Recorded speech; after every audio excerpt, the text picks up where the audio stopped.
This is the Bible Ranger, and this is the series of Evolution versus Creation, episode 89. Could dinosaurs have coexist, live with man? All right, dinosaurs with man, that's the question. The short answer is yes. Now give me a few minutes and I'll prove it to you. Okay?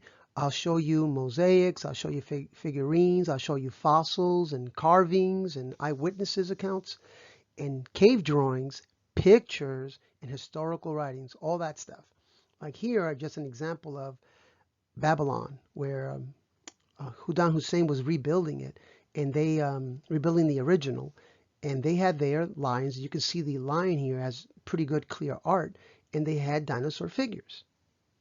Okay. Now I know it seems impossible because we've been brainwashed through especially public schools and just about everything we do, all these history channels and stuff like that. So try to have an open mind. Now remember, it's easier to fool people than to admit you've been fooled. That's very important. And the word dinosaur, it's not biblical, okay? They were known as dragons in the biblical times.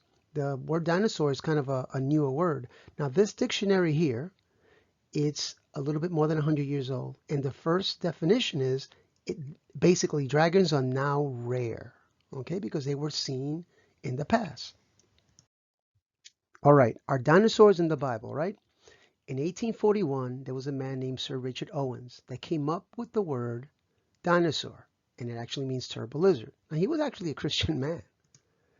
Now, so it's not found in the Bible, that word, dinosaur, just like the word computer is not there or video games, because that word was after the Bible was interpreted, let's say the King James at 1611. So it wouldn't be there. Now, when were they created? They were created not millions of years ago, not evolving, but on the sixth day, along with man. And if the Bible was translated with the word dinosaur in mind, it would appear about 22 times. But I'm only going to show you two examples, okay? In the book of Job, he had a really hard time, okay? And basically, a lot of things happened to him. And at the end, almost at the end of the chapter, God is speaking to him.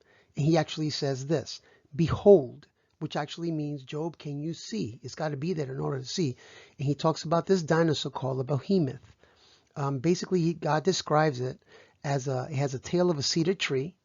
The reason I say that, because some interpretations of the Bible, they say it's a rhinoceros or an elephant, which is obviously wrong. Elephant has a small tail, rhinoceros has a tiny tail.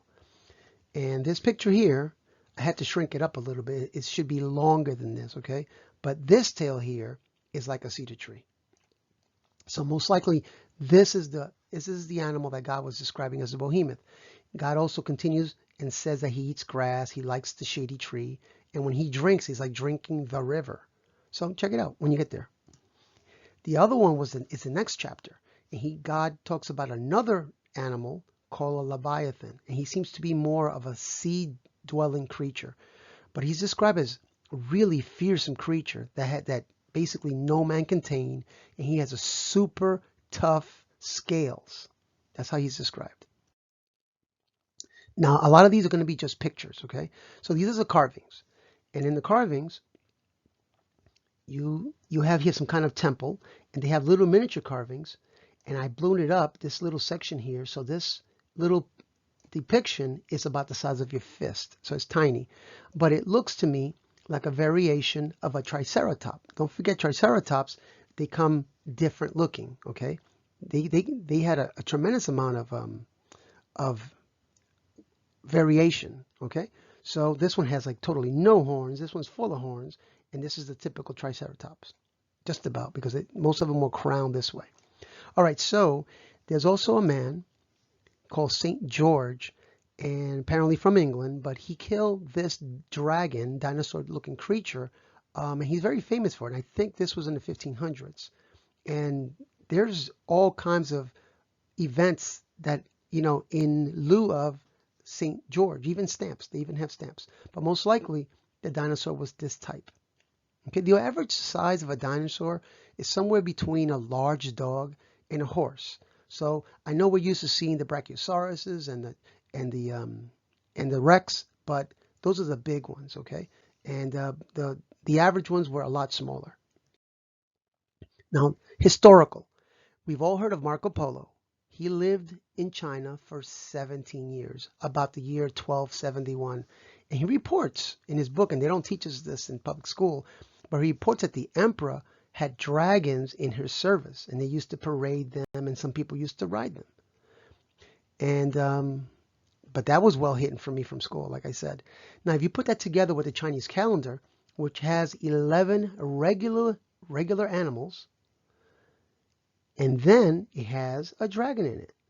Most likely, I mean, China we know has one of the oldest cultures out there. It's like 4,000 years old or more. So most likely the dragon, the dinosaur, was living at the time when they came up with the calendar. All right, cave drawings. Now, here you have some type of canoe or small ship, and they're obviously drawing a dinosaur. Okay, down here is a Brachiosaurus type. This group of dinosaurs like a cephalopods. And if you notice, this is a close-up of the dinosaur, but if you look to the left of this same drawing here, it's the same one. They actually have a man here. This is one of the warriors. So they have a man and a dinosaur at the same place. Now here is another dinosaur, which this would be the representative for that dinosaur. And here it looks like an Indian type tribe that they're hunting what seems to be another type of Brachiosaurus looking one, a smaller one. And this circle here represents this little corner. They just enlarged it. It's hard to see. And up here as a little bonus is a prayer stick from an Indian tribe. And if you notice, they have like a pterodactyl type head on it. How would they know that? Because they were alive years ago. Now this is mosaics. And this mosaic here, this is the picture of what that dinosaur should look like. They have a picture there. I don't know how old this mosaic is. This one here is a Greek one, the one in the right bottom corner. And way in this corner here, they blew it up here, but it wasn't big enough, so I came here and I blew it up for you. And it looks to be Greek writing, and these warriors are killing this dinosaur. So there's more historical in a mosaic form. And I don't remember where I got this one from, but it has some age to it, and is another representation of more dinosaurs or dragons. Now these are pictures from other people who believe they're real, so I don't know myself, okay? But they look really interesting and they look pretty good. So on the top here, a bunch of lumberjack looking men. There's that one. This one is from the Civil War.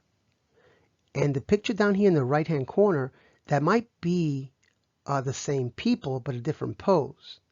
They seem to have about the same amount of men, and maybe they just moved it around. This one looks pretty old. And three men with a pterodactyl looking. This one looks pretty clear. Actually looks pretty good actually. And this one looks a little weird, but there it is. All right, let's continue. Now these are stone carvings, and these stones are called Inca Stones. They have a whole book and everything about them. I recommend you get the book, because in these books, I mean, they talk about this nation of tribe that even rode them. Okay, but these Inca stones, they have some kind of patina on them, so it shows that they do have actual age to them. And when they buried particular people, they would bury them with the stones, so you would have to actually go dig these out and find them yourself. And if you look at them, they look pretty interesting. The detail on these dinosaurs are incredible, and they're all different. Some of them are riding a dragon dinosaur, and the other one, like an Allosaurus over here, she looks like she's ready to kill this man here in this corner. And they have all types. They have Triceratops, Allosaurus. They have a bunch of other ones. And I'm not sure which, this one here, Stegosaurus, I think. But anyway, here a man, a warrior, is killing this dinosaur and is putting the spear through the neck. And this is dinosaur skin, which matches the skin on the Inca stones. And they also have these round spots on the skin, which is highly detailed. And they found skin, dinosaur skin, that has similar round markings like this. And how would they know that? because this is skin. Skin is extremely difficult to come by on dinosaur. All right, figurines. Now figurines, they have found thousands of them. They're not all dinosaurs, but this display here has so many in there, and there's so many more to look into. If you go to this website, Bible.ca, you get to see a lot more. You get to look at men that are very credible. Some of them were doctors, archaeologists, and they can testify of these findings here. So it's not just a picture, okay? And this is from other cultures. I believe this is a Roman shield, I believe. If not, they use the same design with the I was gonna say giraffe, with the dinosaur fighting or mating. You can't really tell. So that seems to be kind of popular there. This device here. The handles are dinosaurs, and on these Inca stones that we've already looked at, they show a person, a warrior, riding a triceratops. This is more figurines, and that's pretty incredible in itself. They have very good detail, and these are probably over 1,000 years old, easily. All right, fossils, and I can come up with a lot more fossil on these. I was just, going to the end of this, and this is a pretty good one. Okay, but like I said, it's so many more. In Glen Rose, Texas, there's hundreds of tracks, and they stretch out to at least 500 feet, and there's actual proof that they found a portion of it because the river dried up, and they actually excavated new sections.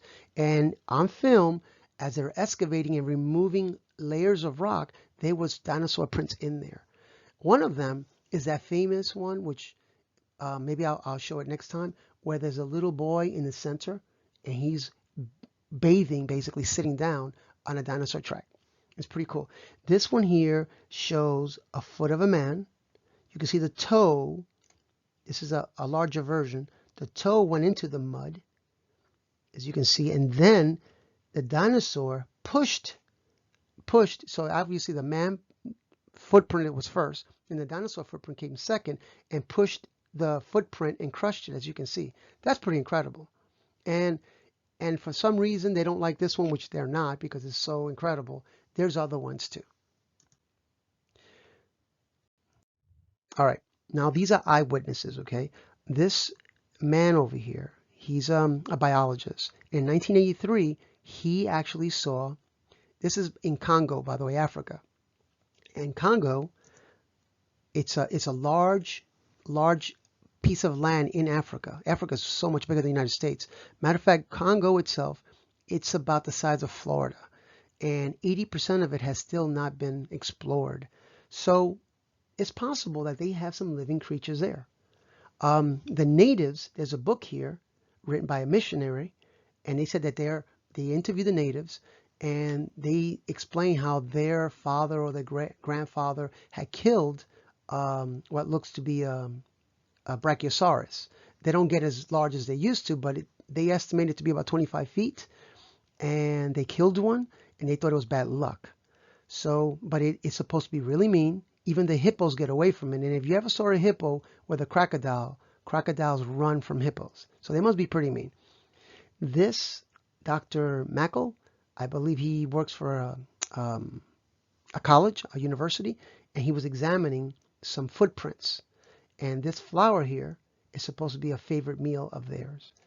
And there was a newspaper article some years ago that they actually took pictures of this. And of course, the photographs disappeared. Just like all the good proof ends up in hands that shouldn't be there. So now we have living dinosaurs. This fish here, I remember in school they were teaching us, some 300 million years ago, according to evolution, that these fins were growing into feet, and eventually they started crawling and became land animals. Well, guess what? They have found a few of them already. They are still living exactly the same way they did when this fossil was there. They have not changed in supposedly 300 million years or so. So what do you think about that?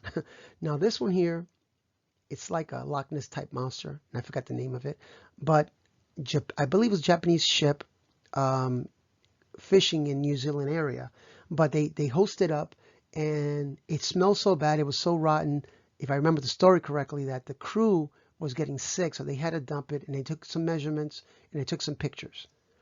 Now, in the Congo, they also found this alligator there, and reptiles keep growing for the rest of their life. They start fast and they slow down as they get older, but they still grow. They never stop. But this was 24 foot long in Congo. They killed it. And I mean, this thing must be 100 years old. Alligators can live very long, by the way. Now here at the bottom left, it's a phenomenal discovery. They have found dinosaur tissue, and they found blood vessels. Now think about this. If evolution was true, and it was millions of years, there's no way, this is totally impossible to have tissue.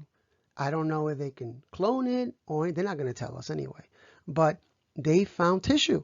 That is phenomenal. And I'll have to look into that some more in the future, but look it up and do a little search on it. Okay, evolution is a hoax. And I'm not talking about a variation in species or in kind, because they don't like the word kind, but that's what the Bible uses. But it's basically to distract us from God, because if you don't know how to defend yourself, you start doubting God and start going the ways of the world. So, this is like a wake up call. So you can say, look, maybe I was wrong. God is true, and dinosaurs were there and created by the Lord. I need to look at this more clearly, but you have to convince yourself by you looking into it. I'm doing my part, but you're going to have to do it yourself also. Your soul is on the line. So don't take this lightly, please. This is very important.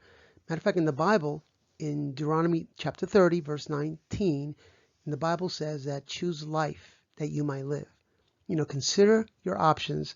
And look, evolution, it's a dead end. If you're an atheist, there's nothing there for you. You die and you stop existing. Do you want to gamble your soul forever on a crazy faith belief like this, like evolution, that has no proof?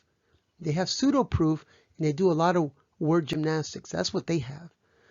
But you need to follow Christ. You need to repent, follow Christ, and he will accept you.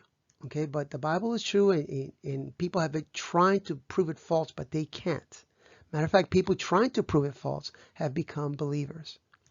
So, if, partner up with me, please, and pass this video, especially to young people going to college and in high school. That would be the most targeted group for that. And partner up with me and subscribe, thumbs up, and share it. And this is the Bible Ranger, keeping the Bible simple yet rich in content. Thank you.